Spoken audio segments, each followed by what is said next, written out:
When everything goes wrong, blame the mom.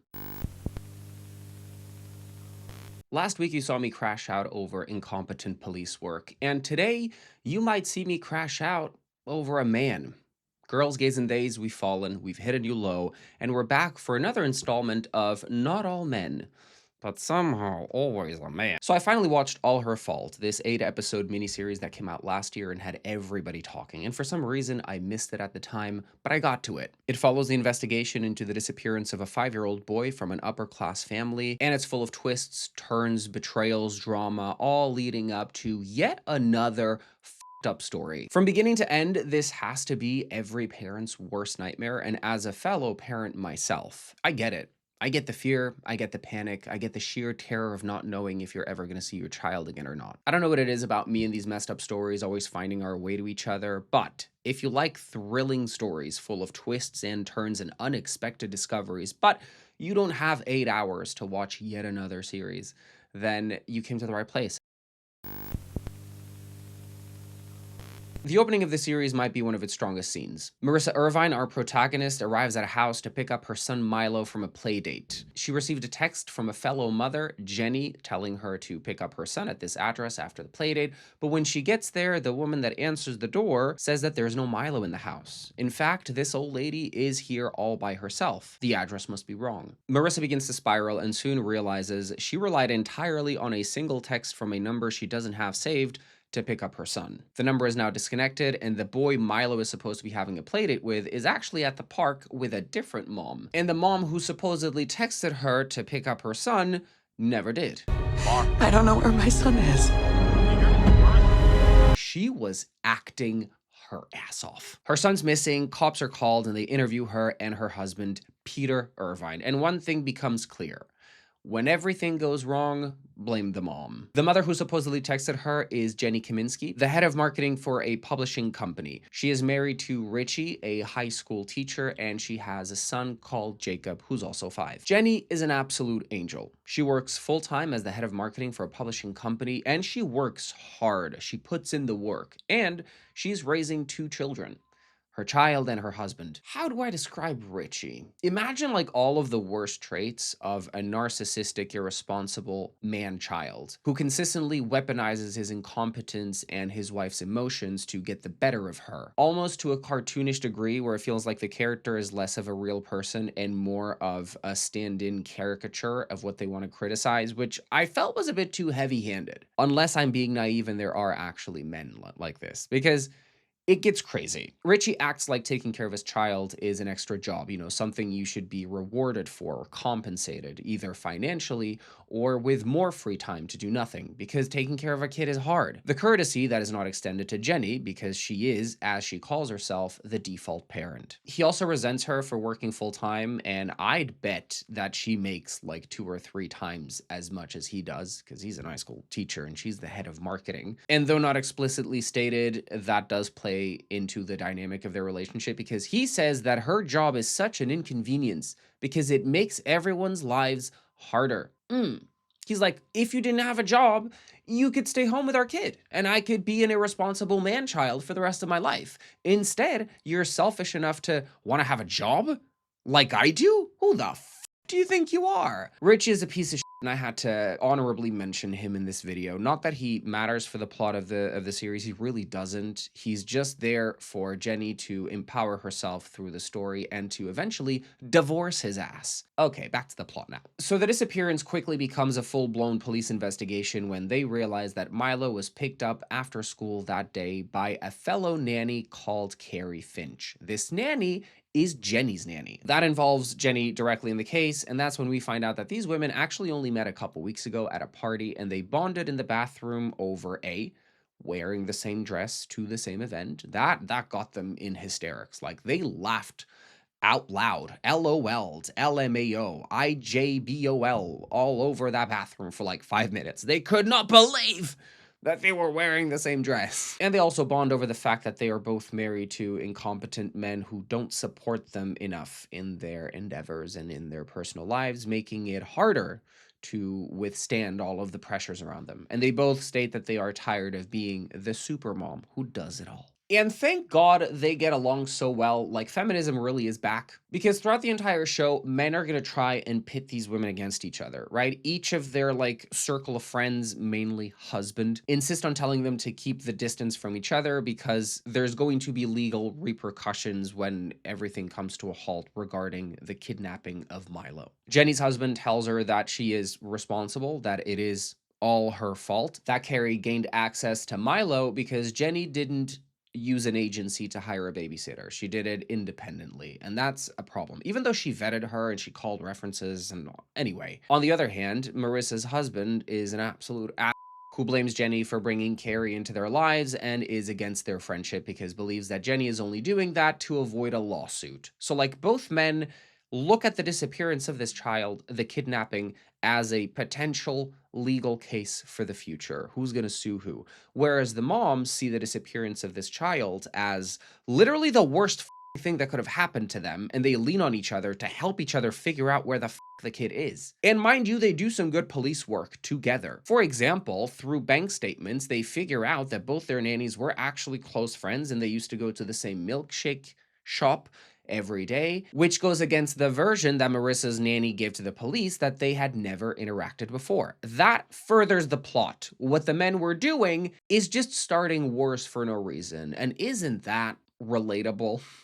Look around. We also meet a few more characters of interest to the story, namely Peter's siblings, his sister Leah, and his younger disabled brother Brian. And there's also Colin, who's Marissa's best friend and business partner. And at the end of the episode, we get a flash forward of day 27 of the investigation, and both detectives are looking at our cast of characters, talking about the kidnapping like it was an inside job, and wondering why such nice people would start killing each other. On day 2 of Milo being gone, we find out a lot of information about Peter that's gonna give you the ick. He sees himself as some sort of knight in shining armor for his entire family. Almost like Munchausen by proxy, except he's not making anyone sick, he's just forcing his help on people. So for example, his brother is disabled and he lives with Peter, and Peter takes care of everything. And he also bankrolls his disaster of a sister, Leah. And we also find out that Brian wasn't born disabled. It was an accident caused by Leah when they were kids, which is why Leah grew up with the guilt in her mind and developed this awful personality and then became an addict and did several stints in rehab that Peter continuously pays for. And Peter very clearly loves this arrangement. He wants to be needed and he likes being the one to tell others off. He likes to be put on a pedestal. It's why he constantly degrades his sister, but then helps her financially because he likes to know that she needs him. Without him, she's nothing. He's also the one who pressures his brother into walking instead of using his wheelchair because Brian wants to use the wheelchair so he's no longer in pain and can move a lot more freely. But his brother tells him, no, I will not have my brother be confined to that prison of a chair. As soon as these tidbits of information are dropped and you start connecting the dots, like you just know that Peter somehow is going to be responsible for all of it. Detective Alcaraz, the man investigating the disappearance, figures out that Carrie and Anna actually met up during the Chicago Marathon, and that there was a man there about to meet Carrie, and that there was a slight argument between the two. However, no one has seen this man's face, and through some quite clever detective work, they managed to get a very blurry picture of the man. And as all of this is happening, we also find out that Colin has been secretly moving funds through accounts at work, and Peter receives a call for a ransom and is told to put some cash together and we will be in contact with you soon. So while the community organizes a wide search and rescue party, Peter misses it so he can go get some cash together instead of talking to the police or his wife. And then as a justification for missing the search and rescue party, he tells Marissa that he was driving there, but then he started to cry and he had to pull over and continue crying.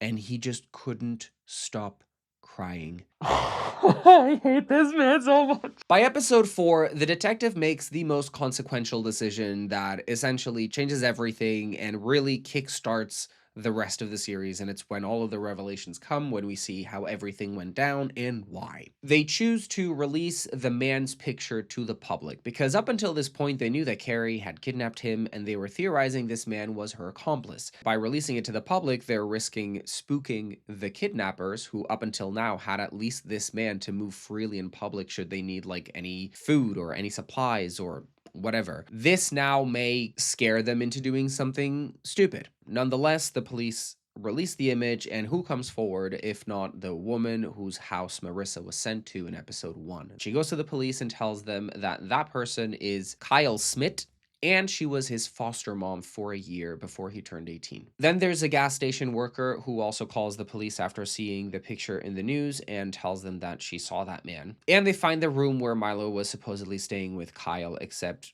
it's empty now. It's empty except for a plush toy that belongs to Milo and also blood. So they find blood, which leads them to fish out a body from the lake. And it's Kyle, who was shot in the back of the head, execution style. Guys, it's getting serious. All these revelations now happen leading up to an interview that Marissa is having with TV to appeal to the public, because in their first press conference, the media was very, very quick to turn it against them and make a lot of insinuations that led the public at large to now say that this was a fake kidnapping and the family is doing it for attention. It's very Gone Girl coded, except here no one blames the man, they blame the mom. Because when all else fails, it's all her fault. The plush toy they found is a plush toy that Milo lost, and the last time anyone saw that was back in Easter, when they were somewhere in a house all together. And that was Marissa, Peter, Brian, Leah, and Colin. So one of them must be involved. Brian decides to move out and become more independent, and his brother visits him at his home. They revisit the accident that Brian had, and it's like very, very obvious, very clear, the emotional blackmail at hand here. Brian is being forced to accept Peter's help because that's what Peter wants, and because Brian's essentially useless by himself. Like, there's a lot of these insinuations that Brian needs someone to take care of him. Like, as a disabled man, he must need someone there at all times, even though he is very much capable of taking care of himself. So Peter is also an ableist. What an ass. So after this very lengthy conversation about Brian's accident and how it was Leah's fault and how Peter just stepped in as the hero and really took care of Brian, Peter leaves and Brian receives a call and finds out that the experimental spinal surgery that Peter told him he was a terrible candidate for, not eligible, was actually the perfect surgery for him. So Peter lied to keep him disabled so Brian would still need him. And that is like so many levels of fucked up, because not only did he put him in this chair, now he wants to keep him in this chair whilst degrading him for being in this chair. And I'm like, I just want to punch Peter so bad. Spoiler alert, it wasn't Leah's fault. We'll get to it in like 2 minutes.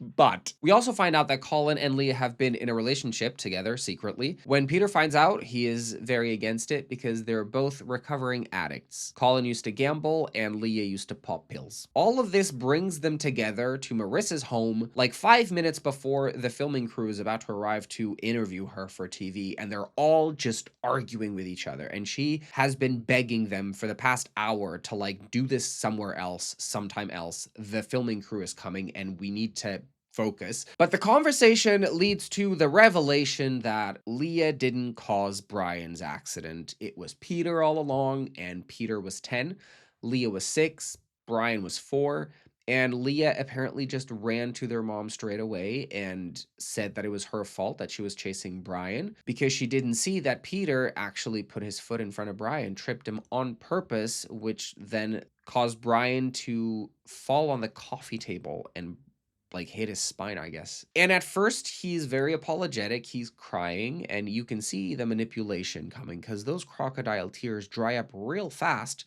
when everyone doesn't suddenly drop to their knees and accept his apology and worship him like a god. Like, the minute anyone offers some pushback and is like, actually, Peter, no, that's not an apology, that is f***ed up, he switches completely, and he actually has the nerve to tell Leah he gave her the perfect excuse to be a fuck up in life who lives off of her brother's money. One thing Peter is gonna have is the fucking nerve. How he somehow manages to spin this into him still being the hero who did the right thing. Hey, I know that I gave you unlimited amounts of trauma that sent you spiraling and into substance abuse and rehab several times, but you know, you get to have money to pay for drugs.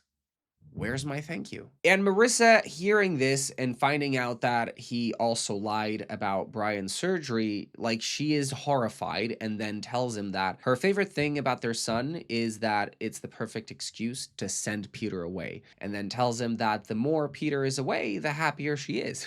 He was getting hit from all sides. And guess what? Nothing changes, because that's when they get a call from the police saying that a little boy showed up at the police station safe and sound. It's Milo. Milo's back. And the way Milo's back is so funny. He was left in the trunk of a car, blindfolded, and then he just had to unblindfold himself and walk out the car and hope that, someone honest and decent found him and not some weird predator, some lurker of the woods of the night. Why would they leave a 5-year-old boy by himself, blindfolded, inside the trunk of a car, just ready for the taking? This is obviously very odd, because whenever someone is returned by the kidnappers, it means that the ransom has been paid. But Marissa maintains that they never received a call for a ransom, leading Detective Alcaraz to start suspecting the husband. Maybe he received a ransom call and never told anyone. And then Marissa finds a bag full of cash and confronts her husband, who tells her, yes, I did receive a call for a ransom, but they said they would call back to arrange the swap, and then they never did. So I just thought I'd never mention it, because then our son was returned. Marissa's inability to wake up and smell the cheese at this point was getting on my nerves. She knows her husband is controlling, overbearing, manipulative, a pathological liar who disabled his brother, guilt-tripped his sister into a life of addiction, and then presented himself as the almighty Lord and Savior ready to help them all. Like, is this really the man you want around your son that you claim to love so fucking much? I hate it when parents are like, I love my child and I would do anything to protect them, except remove this abuser from their life. Yes, no, this abuser can stay because it's complicated.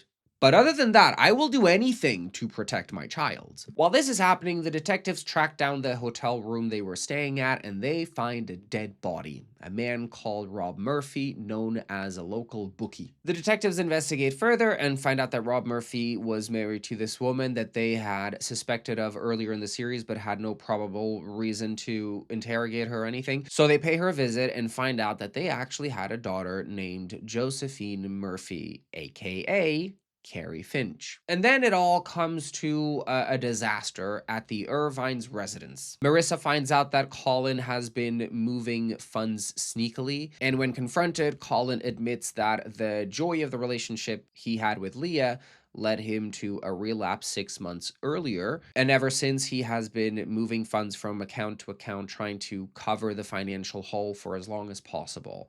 Problem is, the bookie that was found dead in that hotel room used to be Colin's bookie. And then Josie shows up to the house wielding a gun. And we get her backstory in episode 7, with a few omissions for dramatic effect, of course. Josephine had shit parents in Irene and Rob, and at the age of 16, she was living under the bridge in a trailer with Kyle, fully pregnant. And though they were both homeless and struggling, they were happy together, dreaming of a better future for their little family. That is, until Kyle was arrested for drug dealing, leaving Josie to fend for herself. And she has a mental breakdown, and we cut to her in the hospital, as we hear the nurse tell her mom that the baby did not survive. Her boyfriend's arrest and her baby's passing at the age of 16 obviously fucked her up royally, and she almost like kills off the person that she feels like she is, and is forced by her mom to then pay back all of the credit card debt she accumulated when she was buying stuff for the baby that she then lost. Her mom's a like, her mom has zero empathy, zero compassion. Absolute monster, really. Irene, if you didn't want to raise a child, why did you have one? Why? Tell us, Irene. To pay off her debt, she works for her father for 5 years, Rob Murphy. And once her debt is paid off, she asks her father to take her with him, because he makes a lot of money with shady dealings, and she wants to see what that's about. And in one of those trips, he pays a visit to Colin during Easter weekend. That's when Josephine meets Milo, away from everybody, and they bond over the fact that they both perceive senses differently. They both have synesthesia, which reminded me of... What color is this? Blue. Sorry. That did turn blue. And this is when I thought, okay, Milo is her biological son, of course, because synesthesia, even for a person that wouldn't know much about it, sounds very hereditary thingy like, and it is, it's very rare and you usually inherit it. Well, this connection leads Josie to obsessively plan the kidnapping. She visits Kyle in prison 1 week before his release to ask for his help, and the day of the marathon was an excuse for him to meet Milo in person. After that, she picked him up from school, fully determined to keep him until reality hit. Milo starts asking for his mom, saying that he misses her and that he misses his home because as much as he liked spending time with Carrie the nanny, Marissa the mommy is still mommy. Kyle tries reasoning with her, but this just leads her to want to move faster and faster. So she contacts her dad, Rob Murphy, so he can help them get passports because their usual contact fell through. And the father, pretending to be contacting someone to get them fake passports, actually calls Peter and asks for a ransom, which is the call that Peter received earlier in the series. So that was her father, unbeknownst to her. And that's because everyone in Josie's life sucks. And this is around the time when the police release the picture of Kyle, which is what prompts them to move and speed up the process, which is then what leads Milo to be released. Rob sends Josie and Milo away to a hotel while he stays behind to clean up the lake house with Kyle that they had been renting. He then executes Kyle and later pretends to know nothing about it. And then after going out to get some cake for Milo's birthday, Josie returns to the room to find Rob dead and Milo missing, and a phone that recorded exactly what happened that led to all of this. And then she picks up her father's gun. And then the series really started pissing me off. So picking up from where we left off, she's wielding a gun. Colin plays the hero and ends up getting shot in the stomach. Josie allows Leah to call an ambulance and go to the gates to let them in, and allows Brian to go check on Milo to make sure that he doesn't show up in the living room and get shot by accident. And then reiterates that this was an accident. She did not mean to hurt anyone. She's not here to take Milo. She knows now that she can never have him, but she is here to ask Marissa, mother, to please keep him safe from him. And before she can show her the evidence that she's about to pull out of her pocket in her phone, Peter plays the hero, grabs the gun, pushes against her, and shoots her dead, execution style, in front of Marissa. He executes her. Turns around straight away. Oh my god, I had to. Self-defense. Marissa's like, no, Peter, I saw you fucking execute her as she was about to tell me something about you. What was it? And that's when we find out that 6 years prior, Marissa and Peter were leaving the hospital with their newborn. And Josie was also leaving the hospital with her newborn. And they crashed into each other. Horrible accident that left Marissa unconscious, Josie unconscious, Marissa and Peter's baby dead, Josie's baby alive and crying, and Peter the only one awake. After seeing his son dead and his wife unconscious, Peter, in a state of shock, heard Josie's baby crying, went to the car, picked him up, and just never put him down. What he did do was grab his son's corpse, put him inside Josie's car, and then never bother to find out that Josie actually didn't die. She lived. He also points out that Josie was driving home alone, so she had no one to help her take care of the baby, and that was unfair. She was not suited to raise a child, therefore she deserved to have her child stolen from her by Peter. It was like the universe was taking their son but handing them just another one on a silver platter. Like God was telling them, take this baby, Peter, pretend it's yours, never tell anyone the truth, and then act like a hero. He then tells Marissa, hey, if you tell the police the truth, they're going to take Milo away because he's not even our son. Marissa then listens to the recording on the phone, which reveals that Peter did get a call to go to the motel and swap cash for child. But instead, he got there, he killed Rob, then he blindfolded Milo, left him in the trunk of a car, and brought the money back home because he knew that Milo would be found. So the moron, the monster that left the 5-year-old in the trunk of a car in the middle of the night, in the middle of nowhere, was the father. So the detectives get there, and what does Marissa do? Marissa covers for Peter. Then she gives the phone to Peter when he demands it so he can destroy the recording that proves he's the one who killed Rob Murphy. And this was the moment where I really had to stop myself from hating Marissa because I don't actually know how the law works in the United States. Of course, in our impulsive minds, the state wouldn't take the child away because the child is yours. Like regardless if it's your biological child or not, the parents of the baby are dead anyway. And wasn't the baby registered like in as your child? Like surely that's not going to change. I don't think they would take Milo away, but I understand, I guess, the panic, like after not having your child for so long, to now think that you could lose him. I don't know. And I don't even think that you can make the argument of, oh, he'd throw a lot of money at her because, like, she has literal proof, evidence, tangible evidence that he did all of that. All they have to do is a DNA test. One DNA test, and it literally reveals everything. So she covers for him to keep her child, and sure. Obviously, it's only a short-term solution because Marissa is now living with a psychopath who is very clearly possessive. She notices how he repeatedly tells Milo, "You're not allowed to run away from me, you're mine." And anyone who is still using mine to characterize relationships, like, mine, you're what?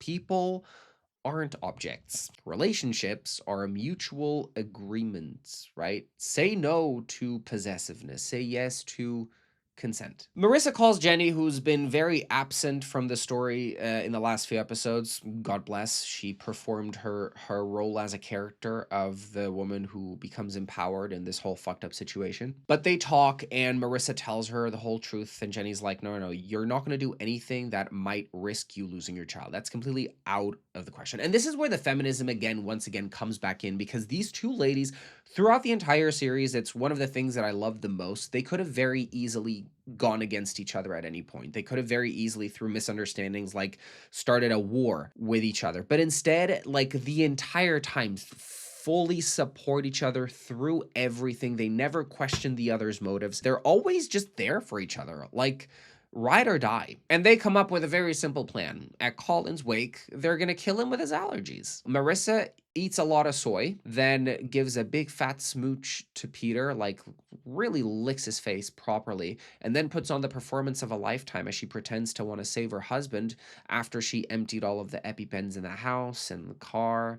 And he dies of an anaphylactic shock in front of everyone as Marissa looks down on him. Now, him knowing that this was her plan, she just stares at him and watches him die slowly. And I love that for her. I think that's the best form of therapy coming out of like a toxic, abusive relationship, is being able to look your abuser in the eye as the life drains away from them. That brings us to the flash forward of episode 1, where the detectives were looking at the board and why these nice people were killing each other. And the main detective puts it all together and figures it out because he is a detective, you know, and he paid attention to the clues. He figures it all out, and he pays Marissa a visit, and he insinuates that he knows the truth, and he thought that he wouldn't be okay with it, but he's honestly absolutely fine and happy with how things just concluded, and the case is closed, and she's free to enjoy a lifetime of happiness with her son Milo. He is the best of us. That is what a detective should do. In a world where the system fails you, you need to turn to vigilantes, to unlikely heroes, to individuals changing the collective.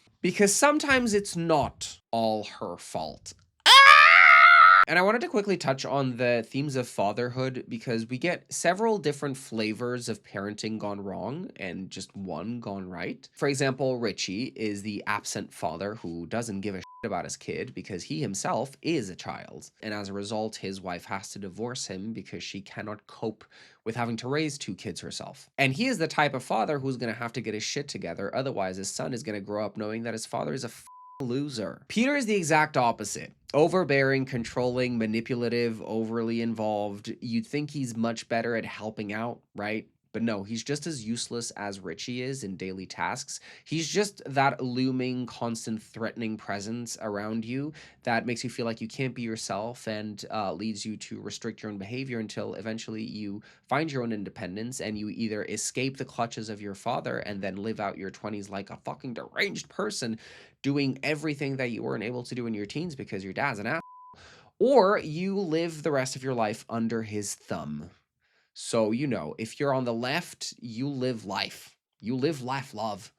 And if you're on the right, you work for your father until you're dead. Why am I right, though? Why am I right? Then we have Rob Murphy, Father of the Year, who uses his daughter for whenever he needs resources or anything, really. He doesn't really love her. He pretends to love her, though, to emotionally manipulate her. This type of father, electric chair. And then we have Detective Alcaraz, who is easily, by far, the best of them. He has a son who has several mental disabilities, and he struggles a lot, needs a care full time, can't even communicate. And his wife is struggling with the idea that their son might one day not have them around and that they really need to give him the best possible chances in life at just being happy. And they're scared they're not doing enough, and that it would have been better if he had been born without these disabilities. And the father does something really beautiful. He reframes the whole thing, and rather than focusing on the disabilities the son has, he focuses on the energy that his son has. And then he asks his wife, well, our son, imagine that he didn't have any of these disabilities and he would grow up to be just another boring guy in a boring suit with a boring job. Would you rather have that or the son that we have? And she immediately says, no, I'd much rather have the son that we have because he just brings out joy in everyone. He's always happy. And sure, he may not be able to live life up to the same standards as able-bodied people might live and might consider more worthy. But who's to say that his happiness is less consequential and less important just because it doesn't happen in an able body? We always use these terms of comparison, like never compare yourself to a different person's path in life, success, whatever, because we're all different. But then we always compare, like, what I need to be happy is what everyone else must need. And this also plays into Brian's character because he is very happy using the wheelchair to get around, right? That is the relief he's after in life, a wheelchair that doesn't put him in pain nonstop. And it's Peter telling him, no, no, no, you need to force yourself to try and walk with the crutches because it's so much better for you. So Peter is imposing on Brian the standards that he needs to be happy, which is walking around. And he projects that on Brian and he forces him to try and do the same, try and walk, even though he's in unsurmountable amounts of pain, because in Peter's mind, that's what's going to make Brian happy, to live up to the same standards as I do, an able-bodied person. And he forgets to consider that maybe Brian has made his peace with his disability. Maybe he just wants the chair so he can start living happily. And guess what? As soon as he gets on that chair and he ditches the crutches and he ditches the pain meds and he's no longer constantly nauseous, he says he's actually happy and he's actually enjoying life. So when he reframes this idea that their son needs everything that they would also need or think that they need to be happy, and then actually no, his son is completely able to be happy like this, then it just changes your perspective and it makes you maybe reevaluate how you treat people, maybe how you factor that into your way of thinking of things going forward. I thought that was a really beautiful moment. Yeah, so kudos for that. Let me know what you think in the comments if you've watched the show, which that brings me to the end of this beautiful show. And you know what? It wasn't all her fault.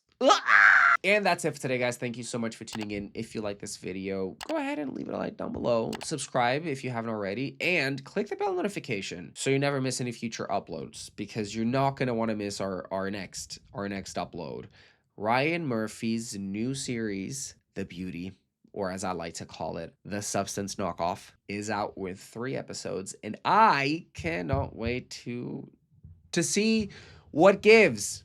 So stay tuned for that, because it's always a good time. I'll leave you with that, and until next time, stay safe, stay sane, stay stupid, and stay stuttering. Bye, guys.